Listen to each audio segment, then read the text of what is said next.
Hey guys, what's going on? You're watching T-Bones Tech, and in this video we are going to be reviewing the brand new Panasonic GH5. This is a truly capable camera for video. This review is all about this camera as a video camera. As far as using this camera for photography, I'm definitely not going to recommend it, but that's okay because I don't think Panasonic built this camera for photography. I think they built it to shoot that 4K 60 frames a second video or that 4K 30 frames per second 10-bit video. I have had this camera for about a month now, and so far I am extremely impressed. So first off, we're going to talk about some key features of this camera. The first and probably most important is going to be our microphone in jack here on the left side of the camera. Down below that, we're going to have our headphone jack, which is going to allow us to monitor our audio coming from the microphone in live time. And down below that, we're going to have a full-size HDMI output. The vast majority of cameras like this ship with that mini HDMI, which is very flimsy and tends to fall out at the worst possible time.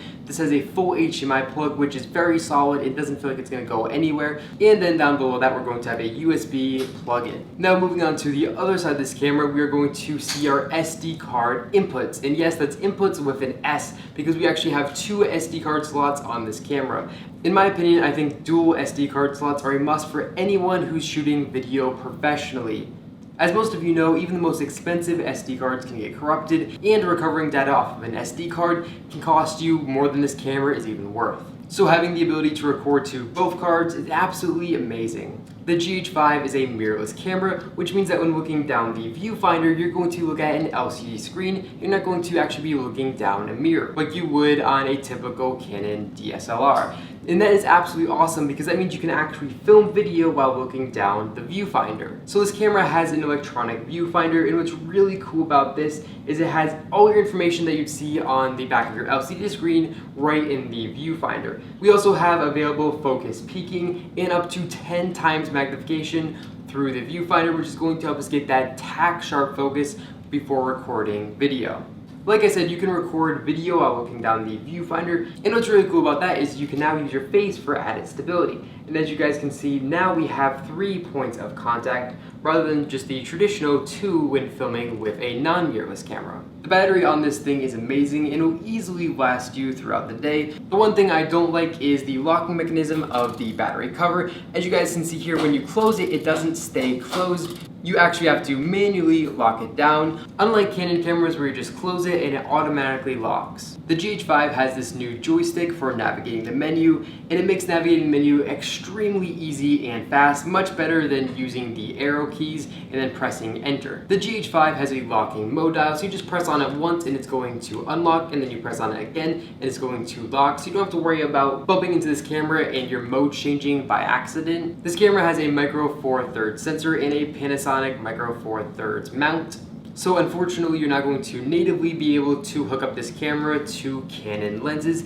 However, a company called Metabones has completely solved this problem, and they've created this thing called a speed booster. So this speed booster is going to allow you to connect to Canon mount lenses, such as the Sigma 18-35mm f1.8 lens. And because it's a speed booster, it's actually going to turn this f1.8 lens into a f1.1 lens, which is absolutely crazy, and it's going to allow you to get much better low light images than if you just had a normal Panasonic lens mounted on this camera. Unfortunately, because it is Micro Four Thirds, it does have an extremely small sensor, and you're really not going to be able to get the best low light pictures with this camera, especially if you don't have a speed booster. The build construction of this camera is extremely good. It feels very similar to a Canon 7D Mark II's build quality, or maybe even a Canon 5D Mark IV's.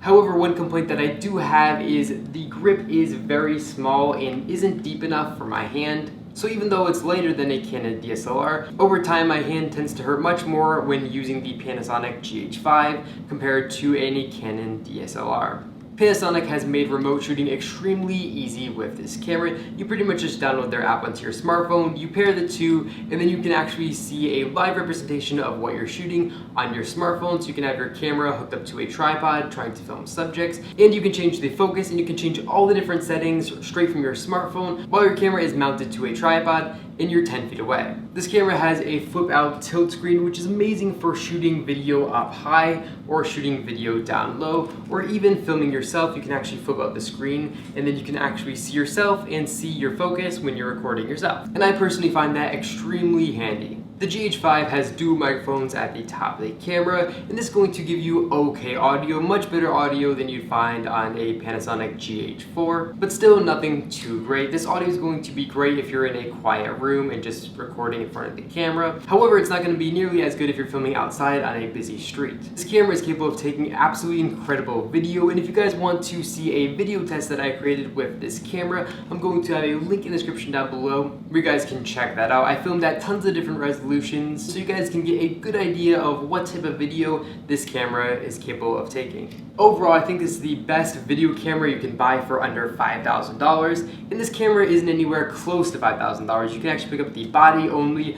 for about $2,000, and if you want the speed booster, you can pick that up for around $650. The links to pick these up will be in the description down below. I don't think any of you are going to be disappointed in the video quality. Another big thing that I forgot to mention earlier is this camera's 4K video files are about a third of the size of the 5D Mark IVs, which makes editing these files so much easier than the Canon 5D Mark IV files. But that's all I got for you guys in this video. If you enjoyed it, definitely make sure to give this video a big thumbs up down below. As always, if you guys have any questions, make sure to leave them in the comment section down below. I'll try to answer all the questions that I get. But like I said, that's all I got for you guys in this video, and I will catch you all in the next one.